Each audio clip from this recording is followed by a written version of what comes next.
Video కనుక నచ్చితే ఖచ్చితంగా లైక్ చేయండి.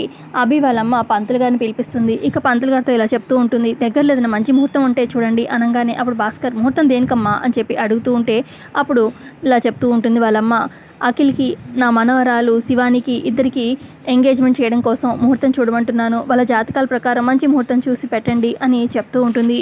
అఖిల్ అయితే షాక్లో చూస్తూ ఉంటాడు, ఏమీ చెప్పలేక. ఇప్పుడు వసు అంటుంది, కానీ అత్తయ్య అఖిల్ నందినిని పెళ్లి చేసుకుంటాడని చెప్పాడు కదా అత్తయ్య అని చెప్పి అంటూ ఉంటే అప్పుడు అభి వాళ్ళ అమ్మాయి ఇలా చెప్తూ ఉంటుంది, నేను నా కూతురికి మాటిచ్చాను, నా మనవరాలే ఈ ఇంటికి చిన్న కోడలు అవుతుందని, సో ఖచ్చితంగా వాళ్ళిద్దరికి పెళ్లి జరగాల్సిందే అని చెప్పి చెప్తూ ఉంటుంది. మరోపక్క నందిని అయితే చాలా బాధపడుతూ ఉంటుంది, ఇదేంటి ఇలా జరుగుతుంది అని.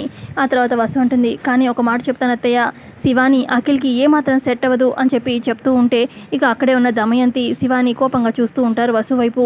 ఇక అప్పుడు అభి వాళ్ళ అమ్మ కూడా, వసు ఇంకా ఆపుతావా, నువ్వు మధ్యలో మాట్లాడకు, వాళ్ళిద్దరికి పెళ్లి జరగాల్సిందే, నేను అనుకుని జరగాల్సిందే